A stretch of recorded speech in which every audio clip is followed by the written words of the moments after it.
আসসালামু আলাইকুম। Crown cement সকালের খবরে আমন্ত্রণ জানাচ্ছি আমি খোরশেদা কাকলি। ঈদ উল ফিতরকে সামনে রেখে সড়ক মহাসড়কে ঘরমুখী মানুষের স্রোত বাড়তে শুরু করেছে। কর্মজীবী মানুষ রাজধানী ও শিল্পনগরী গাজীপুর ছাড়তে শুরু করেছেন। এতে গাজীপুরের গুরুত্বপূর্ণ দুই মহাসড়ক ঢাকা টাঙ্গাইল ও ঢাকা ময়মনসিংহ সড়কে ধীরে ধীরে যাত্রী ও যানবাহনের চাপ বাড়ছে।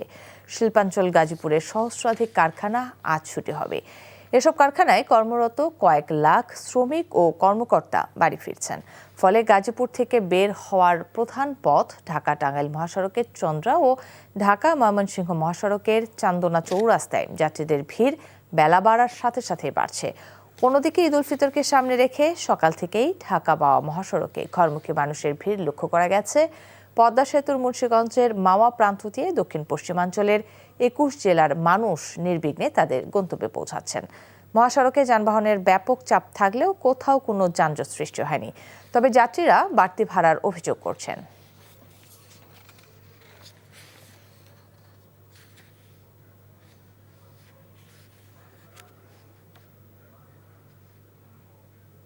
কমলাপুর রেল স্টেশনে আছেন স্টাফ করেসপন্ডেন্ট নাহিদ প্রিন্স। কথা বলছি তার সাথে। নাহিদ, কমলাপুর রেল স্টেশনে বাড়ি যাওয়া মানুষের ভিড় কেমন দেখছেন? যেহেতু আজকে ছুটির প্রথম দিন শুরু হচ্ছে, ট্রেন কি সঠিকভাবে সময়ে ছেড়ে যাচ্ছে কিনা সেটা আমাদের জানাবেন।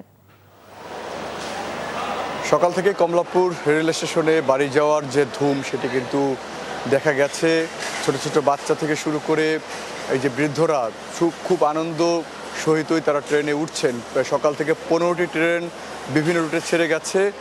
প্রায় তারা বলছিলেন যে ৭০,০০০ মানুষ আজকে সারাদিনে কমলাপুর রেল স্টেশন থেকে তারা বিভিন্ন গন্তব্যে তারা ছুটে যাবেন। তো কমলাপুরের চিত্র এখনও এমনই রয়েছে, হাসি আনন্দে ভরা তাদের এই যে যাত্রা সেটি তারা বলছিলেন। কারণ দীর্ঘ বেশ কিছুদিন তাদের এই যে ছুটির লম্বা সময় জুড়ে তাদের যে আজকের যাওয়া সেটি অনেকটাই স্বস্তিদায়ক। তারা বলছিলেন যে অনেকেই ৩-৪ দিন আগ থেকেই বাড়ির উদ্দেশ্যে রওনা দিয়েছেন। তো কমলাপুরের সার্বিক চিত্র এমন। এছাড়া আমি সায়দাবাদ বাস টার্মিনালও ঘুরেছি, সেখানেও দেখলাম যে সকাল থেকে মানুষের উপচে পড়া ভিড় ছিল। সেই ভিড়ের যে লক্ষ্য সেটি কিন্তু দেখা গেছে। তবে এই যে ভাড়া বেশি নেওয়ার বিষয় সেটি কিন্তু অনেকটাই মিশ্র প্রতিক্রিয়া সায়দাবাদ রেল স্টেশন জুড়েও ছিল, সায়দাবাদ বাস টার্মিনাল জুড়েও ছিল। কারণ অনেকেই বলছিলেন যে ১০০ টাকা ১৫০ টাকা বেশি ভাড়া নেওয়া হচ্ছে। তবে এই অভিযোগ আবার অনেক যাত্রী সেটি উড়িয়ে দিচ্ছেন। তো এমন মিশ্র অভিযোগ সেখানে ছিল। কমলাপুর রেল স্টেশনেও যে চিত্র দেখা গেছে যে এই যে তাদের বগি খোঁজার যে আনন্দ, তারা বলছিলেন যে এই যে দীর্ঘ পথ তারা জার্নি করবেন সেটি অনেকটাই এই যে নারীর টানে যে ফেরা সেটির মূল উদ্দেশ্যই তাদের। কারণ ঢাকার যে জনপদ, ঢাকার যে জীবন সেটি অনেকটাই তাদের যে এই যে গ্রামের যে ছোঁয়া সেটি কিন্তু অনেকটাই তাদের রঙিন পথ তৈরি করে। কারণ গ্রামের যে ছোঁয়া সেটি অনেকটাই পরিবার কেন্দ্রিকভাবে তারা যে এই কয়দিনের যে আড্ডা দেওয়ার সুযোগ পাবে সেটি তাদের গড়ে উঠবে। তো এই ছিল আমার কাছে কমলাপুর থেকে সবশেষ।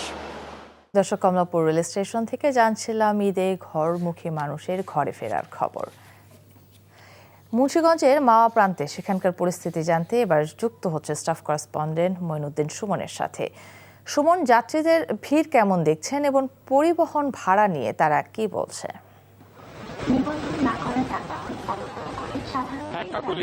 আমি রয়েছি মুন্সিগঞ্জের পদ্মা সেতু টোল প্লাজার কাছে। মুন্সিগঞ্জ জেলার উপর দিয়ে ঢাকা চিটাগাং মহাসড়ক এবং ঢাকা মাওয়া এক্সপ্রেসওয়ে যেই দুটি রোড রয়েছে, মহাসড়ক রয়েছে, এখানে কোথাও তেমন কোনো গাড়ির যানজট বা যানবাহনের চাপ তেমন একটি লক্ষ্য করা যায়নি। তবে সকালবেলা থেকেই বেশ কিছু যানবাহন পার আসছে এবং তারা টোল দিয়ে স্বাচ্ছন্দ্যে দক্ষিণ পশ্চিমাঞ্চলের ২১টি প্রবেশদ্বার যে পদ্মা সেতু রয়েছে তারা পাড়ি দিচ্ছে স্বাচ্ছন্দ্যে। তবে দূরপাল্লার যে যানবাহনের সংখ্যাটাই বেশি। গত বছর এবং আগের দিনগুলিতে আমরা যেটা দেখেছি, সকাল থেকেই পর্যাপ্ত পরিমাণের যে মোটর সাইকেল একটা পার হয় সেটার সংখ্যাটা ছিল খুবই কম। তবে তারা একাধিক লেন হওয়াতে আগের দিনে 2টি লেন ছিল, এখন 4টি লেন করা হয়েছে এবং মুন্সিগঞ্জের প্রান্তে 10টি টোল বুথ রয়েছে এবং অপর প্রান্তে 9টি, টোটাল 19টি টোল বুথের মাধ্যমে ঢাকা মাওয়া মহাসড়কে ঢাকামুখী এবং মাওয়ামুখী যানবাহন আসা যাওয়া করতে পারছে এবং এই সংখ্যাটা খুব একটা লাইনে তারা না দাঁড়িয়েই তারা এখানে টোল দিয়ে পাড়ি দিচ্ছে পদ্মা সেতু। গতকালে প্রায় 3,57,00,000 টাকা টোল আদায় হয়েছে এবং পক্ষান্তরে প্রায় 28,000 যানবাহন পারাপার হয়েছে পদ্মা সেতু দিয়ে। তো সকাল থেকে খুব একটা চাপ এখানে দেখা লক্ষ্য করা যায়নি এবং অতিরিক্ত ভাড়া বা যাত্রী হয়রানি এরকম কোনো আমরা অভিযোগ পাইনি। এই ছিল আমার কাছে সর্বশেষ তথ্য। কাকলি, মুন্সিগঞ্জের পদ্মা সেতু টোল প্লাজা এলাকা থেকে যাত্রীদের পরিস্থিতির খবর জানছিলাম। ওয়াসার কর্মীদের খামখেয়ালিতে জিম্মি মিরপুরের টোলারবাগের কয়েক হাজার বাসিন্দা। এই রমজানেও পানির জন্য হাহাকার, লাইনে পানি নেই, এমনকি ওয়াসার গাড়ির পানি পেতেও দিতে হয় উৎকোচ। এমন নৈরাজ্যকর পরিস্থিতির কথা স্বীকার করে ওয়াসার কর্মকর্তারা বলছেন, চুক্তিভিত্তিক নিয়োগ দেয়া কর্মীদের বেতন না দেওয়ায় এমন অমানবিক পরিস্থিতি। এলাকাবাসী জানান, বারবার ওয়াসার কাছে গেলেও জরুরি প্রয়োজনেও মিলছে না পানি। শিউলি রায়ের রিপোর্ট। বহুবার বলেছি, বহুজনকে বলেছি, যখন বয়স কম ছিল চাকরি করতাম যখন, এটা চিফ ইঞ্জিনিয়ারকে বলেছি, বলে হ্যাঁ ভাই হবে হবে, কবে হবে, বেবে করতে করতে দিন চলে গেল, পেলাম না পানি আর। রাজধানীর মিরপুরের টোলারবাগ, কয়েক হাজার মানুষের বসবাস এখানে, এমনকি সরকারি কর্মকর্তাদের আবাসনও এখানে। হঠাৎ করেই এলাকাবাসী বুঝতে পারেন তাদের কলে পানি আসছে না, ফলে রান্নাবান্না, অজু, গোসল সব থেমে আছে। এমন দুর্বিষহ পরিস্থিতিতে কেটে গেছে 5 দিন। সময়ের সাথে পাল্লা দিয়ে বাড়ছে মানুষের ভোগান্তি। প্রতি ঈদের আগেই কৃত্রিম সংকটের মুখে পড়ে এলাকাবাসী। খাওয়ার পানিটা কিনে কিনে নিয়ে আসতেছে, আর ওইটা শুধু বাথরুমে, গোসল তো বন্ধ, আর ফিটকারি দিয়ে যেরকম হয় আর ফিটকারি দিয়ে কোনো মতো চলতেছে রোজার মাস। তারা বলছে যে এখানে আমাদের পানির লেয়ারের সমস্যা। জিজ্ঞাসা করলাম যে গাড়ি কত করে, বললো যে পার গাড়ি হলো 400 টাকা করে।